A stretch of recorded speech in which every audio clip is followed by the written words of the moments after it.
On this channel, you'll find practical lessons and guidance on vocational education in agriculture and horticulture.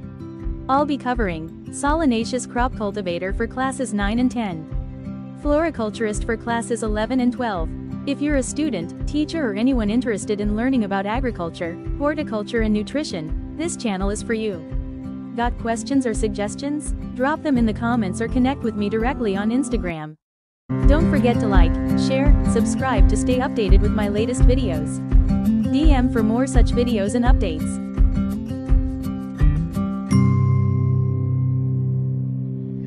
Hello viewers, যদি প্ৰথমবাৰৰ বাবে মোৰ video চাই আছে তেন্তে লাইক, শেয়াৰ এণ্ড সাবস্ক্ৰাইব কৰিবলৈ নাপাহৰিব আৰু আমাৰ ভিডিওছবোৰ বিশেষকৈ vocational trade agriculture and horticulture, food and nutrition, food science and টেকনলজিৰ ওপৰত থাকিব। তেন্তে আহক আমি আৰম্ভ কৰোঁ। আমাৰ আজি টপিকটো হৈছে irrigation management in vegetable crops. প্ৰথমতে আমি আহিছোঁ ইন্ট্ৰডাকশ্যনলৈ। মই এবাৰ লগতে অসমীয়া নোটছটো দি গৈছোঁ, আপোনালোকে যদি প্ৰয়োজন হয় চাব পাৰে। Vegetable crops require frequent irrigation for better growth and development. শাক-পাচলি শস্যৰ proper growth and developmentৰ বাবে frequent irrigation কৰিব লাগে। পানী বহুত এটা ইম্পৰ্টেণ্ট ফেক্টৰ হয় আৰু পানী কিয় ইমান ইম্পৰ্টেণ্ট হয় আমি আগলৈ আৰু গম পাম আমাৰ নেক্সট শ্লাইডকেইখনত। এতিয়া আমি নেক্সট শ্লাইডখনলৈ আহিছোঁ। If water is limiting, যদি ক'ৰবাত পানীৰ অভাৱ আছে বা কেতিয়াবা কোনো সময়ত পানীৰ অভাৱ হয়গৈ, তেতিয়া আমি পানী সংৰক্ষণ কৰাৰ অভ্যাস কৰিব লাগে। যেতিয়া আমাৰ প্ৰয়োজন হয় যাতে আমি তেতিয়াই সেই পানীখিনি ব্যৱহাৰ কৰিব পাৰোঁ জলসিঞ্চনৰ বাবে। Water management and irrigation scheduling are critical for successful vegetable production. আমি কেতিয়া পানী দিম, কোন সময়ত পানী দিম, কিমান পৰিমাণত পানী দিম, আমি কেনেকুৱা পানী দিম, কোনটো ছিষ্টেমত আমি পানী দিম, তাৰ এটা প্ৰপাৰ শ্বিডিউলিং হোৱা বহুত দৰকাৰ। তেতিয়াহে আমাৰ যোনখিনি আমি কাল্টিভেশ্যন কৰিছোঁ সেইখিনি ছাকচেছফুল হ'ব। আৰু ইৰিগেশ্যন শ্বিডিউলিংটো প্ৰায়ে পৰীক্ষাত সোধে, আপোনালোকে এইটো মন কৰিব, প্ৰায় এইটো ফিল ইন দ্য ব্লেংকছত আহে। এতিয়া নেক্সট শ্লাইডখনলৈ আহিছোঁ। Roll of water in plants. এতিয়া আমি গম পাম যে পানীৰ ভূমিকা কি হয়, পানী কিয় ইমান ইম্পৰ্টেণ্ট হয় প্লেণ্টছৰ বাবে। গ্ৰ'থ এণ্ড ডেভেলপমেণ্ট, বৃদ্ধি আৰু বিকাশৰ বাবে প্ৰয়োজনীয় হয় এবজৰ্ভছ and ট্ৰান্সপৰ্টছ mineral.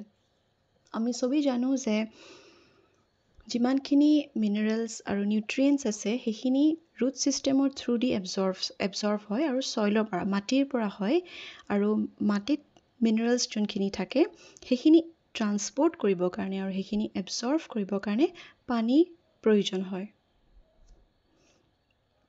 Supports biochemical reactions. যিকোনো ধৰণৰ বায়'কেমিকেল ৰিয়েকশ্যনছ যোনখিনি প্লেণ্টৰ ভিতৰত হৈ থাকে, চলি থাকে, সেই বায়'কেমিকেল ৰিয়েকশ্যনছখিনি ছাপোৰ্ট কৰিবৰ কাৰণেও পানীৰ দৰকাৰ আছে। Integral part of photosynthesis. সালোক সংশ্লেষণৰ বাবে পানীৰ প্ৰয়োজনীয়তা আছে। Help manage heat and frost stresses. মানে বহুত বেছি গৰম আৰু হিমৰ ষ্ট্ৰেছ, মানে কেতিয়াবা যোনখিনি ফ্ৰষ্ট ষ্ট্ৰেছ বুলি কয় সেইটো কণ্ট্ৰল কৰিবৰ কাৰণে, সেইটো মেনেজ কৰিবৰ কাৰণেও পানীৰ দৰকাৰ আছে। Necessary for seed germination and establishment. বীজৰ অংকুৰণৰ বাবেও পানীৰ দৰকাৰ হয়। এইখিনি আছিলে ৰোল অফ ৱাটাৰ। এতিয়া আমি চাম পানীৰ উৎসসমূহ। প্ৰথম হৈছে ৰেইনফল আৰু ছেকেণ্ডটো হৈছে ইৰিগেশ্যন। ৰেইনফল নেচাৰেল হয় বাট আনপ্ৰেডিক্টেবল হয়। প্ৰায়খিনি ফাৰ্মাৰ্ছে বৰষুণৰ ওপৰত নিৰ্ভৰ হৈ থকাৰ বাবে সময়মতে জলসিঞ্চন দিব নোৱাৰে বা পানী দিব নোৱাৰে, পানী যোগান ধৰিব নোৱাৰে, আৰু সেইটো কাৰণে কেতিয়াবা তেওঁলোকৰ খেতিত বহুতখিনি লোকচান দেখা পোৱা যায়। আৰু ইৰিগেশ্যন, নেক্সটটো হৈছে ইৰিগেশ্যন, যোনটো artificial application of water. Artificially আমি পানী এপ্লাই কৰোঁ প্লেণ্টছক টু মেইনটেইন ছইল মইশ্চাৰ। মাটিৰ যোনটো আৰ্দ্ৰতা আছে সেইটো বজাই ৰাখিবৰ বাবে আমি যোনটো কৃত্ৰিমভাৱে এটা পানীৰ যোগান ধৰোঁ তাকে ইৰিগেশ্যন বুলি কোৱা হয়। দুটা চ'ৰ্চ আমি গম পালোঁ, এটা হৈছে ৰেইনফল আৰু এটা হৈছে ইৰিগেশ্যন। ৰেইনফলটো হৈছে নেচাৰেল আৰু ইৰিগেশ্যনটো হৈছে artificial.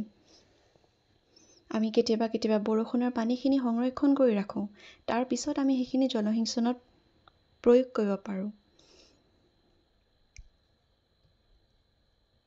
Irrigation depends on crop type, season, climate, soil type and irrigation system. জলসিঞ্চন কিহৰ ওপৰত নিৰ্ভৰ হয়? নিৰ্ভৰ কিহৰ ওপৰত কৰে? Crop type. কেনেকুৱা আমাৰ শস্যখিনি কি প্ৰকাৰৰ হয়? কোনটো season চলি আছে?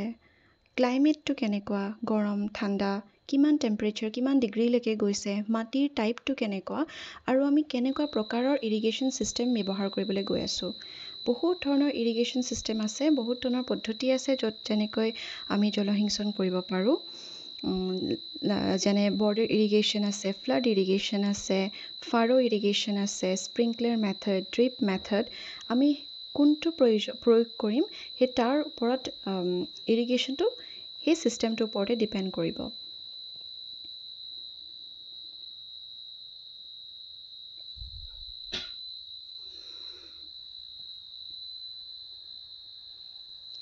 এতিয়া ইৰিগেশ্যন ইমান ইম্পৰ্টেণ্ট কিয়? এতিয়া আমি চাম vegetable contains 80 to 90% water requiring frequent irrigation. প্ৰায়ে দেখা পোৱা যায় যে আমাৰ শাক পাচলিখিনিত 80 পৰা 90% অকল পানীয়ে থাকে। সেইকাৰণে সঘনাই ইৰিগেশ্যনৰ দৰকাৰ আছে। Essential for higher yield and quality. Better quality কাৰণে অধিক উৎপাদন আৰু better quality কাৰণে essential হয় irrigation. Reduce dependence on rainfall. মই আগতে কৈ আহিছিলোঁ যে আমাৰ খেতিয়কবিলাকে আগতে এতিয়া প্ৰায় কমিছে বৰষুণৰ ওপৰত নিৰ্ভৰ হৈ থাকে আৰু ইৰিগেশ্যনে সেইটো বস্তু কমাই দিয়ে, ডিপেণ্ডেঞ্চ অন ৰেইনফলটো কমাই দিয়ে। Saves water if scheduled properly. আৰু যদি আমি এখন প্ৰপাৰ তালিকা ৰাখোঁ কিমান পৰিমাণত পানী ব্যৱহাৰ কৰিম আৰু কোনটো পদ্ধতি আমি ব্যৱহাৰ কৰিম তেতিয়া আমাৰ পানী বহুত আমি বচাব পাৰোঁ।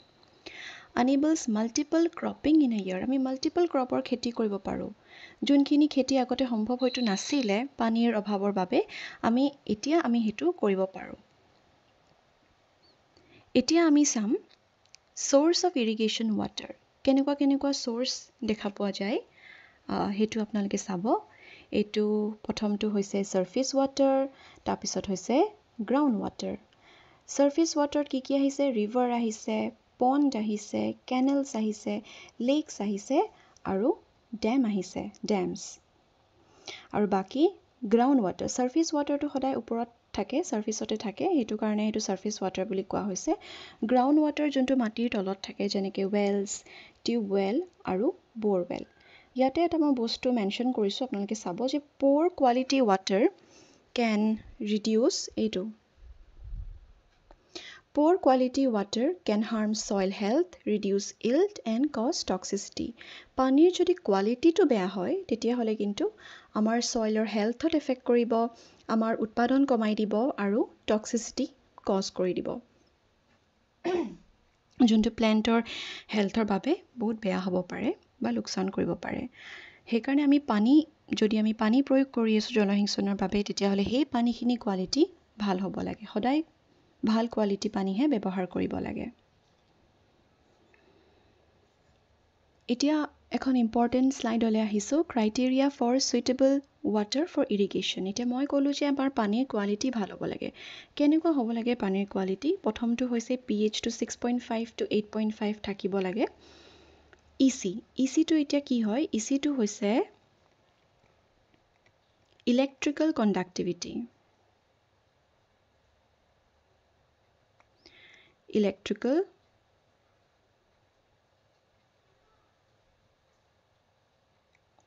Electrical conductivity. Electrical conductivity to 1500 micromos per centimeter-তকৈ কম থাকিব লাগে। এইটো পৰীক্ষাত সুধে। এই গোটেই স্লাইডখনেই ইম্পৰ্টেণ্ট হয়। এই গোটেই স্লাইডখনেই MCQ বা fill in the blanks-ত অহাৰ সম্ভাৱনা আছে। নেক্সট SAR, যোনটো SAR-টো কোৱা হয় ছ'ডিয়াম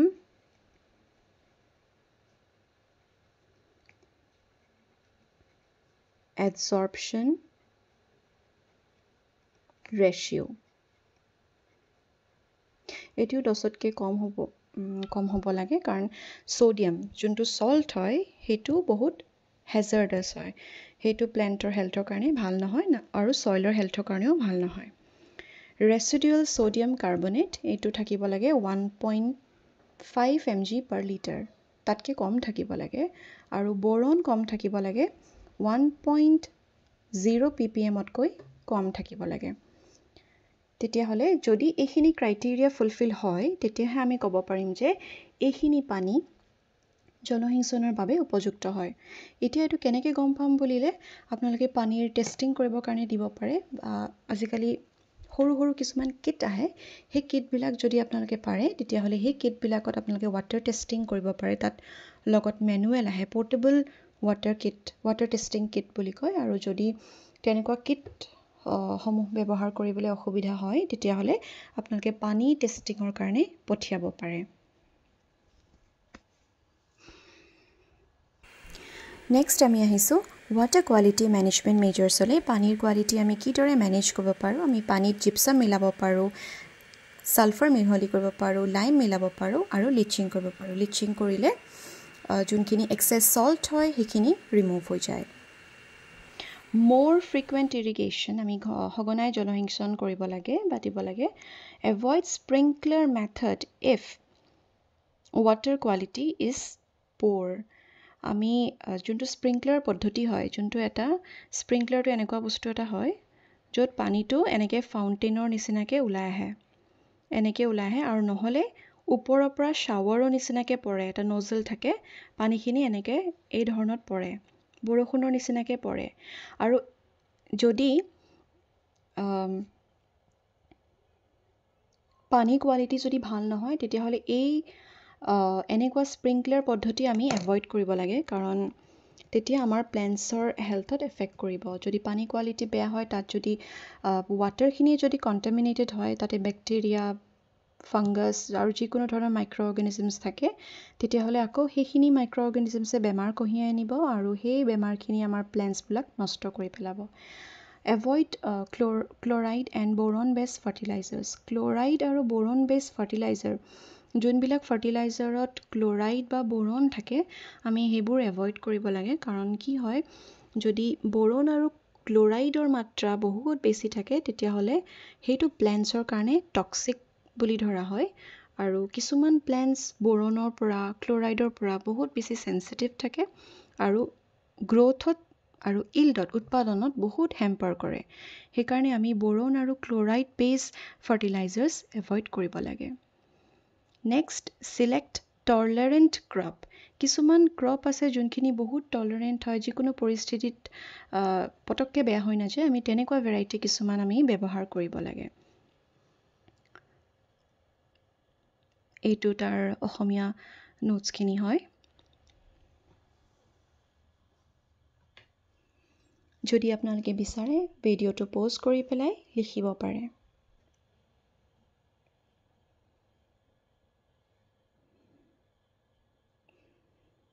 এতিয়া আমি আমাৰ নেক্সট স্লাইডখনলৈ গৈছোঁ কোৱালিটি টেষ্টিং ইনষ্ট্ৰুমেণ্ট এতিয়া কি ইনষ্ট্ৰুমেণ্ট আছে যোনখিনি ইনষ্ট্ৰুমেণ্ট ব্যৱহাৰ কৰি পেলাই আমি পানীৰ কোৱালিটি গম পাব পাৰোঁ প্ৰথমটো হৈছে pH ষ্ট্ৰিপ এনেকুৱা কিছুমান হালধীয়া ষ্ট্ৰিপছ পোৱা যায় ইয়াত আমি পানীৰ ড্ৰপ দিম তাত কালাৰ চেঞ্জ হ'ব আৰু এই যোনখন এটা হেৰি আছে এখন চাৰ্ট এখন আছে এই চাৰ্টখনৰ লগত আমি মিলাই চাম যে pHটো কিমানৰ পৰা কিমান ৰেঞ্জ গুচি গৈছে আমি জানো যে আমাৰ আগৰ স্লাইডখনত আমি পাইছিলোঁ যে কিমান pH থাকিব লাগে 6.5 to 8.5 সেইটো ৰেঞ্জত আহিছে নে নাই আমি এই pH ষ্ট্ৰিপটো দি আমি গম পাম আৰু নহ'লে ডিজিটেল pH মিটাৰ বুলি এটা বস্তু আহে ডিজিটেল pH মিটাৰত আমি গম পাম যে পানীৰ pHটো কিমান হয় আমাৰ যোনটো পানী আছে আমি ইয়াতে দিম ইয়াতে এটা ইলেক্ট্ৰড এডাল থাকিব আৰু ইয়াতে ৰিডিংটো এই যে ৰঙাকৈ ওলাই আছে ইয়াতে ওলাব যে কিমান হয় pHটো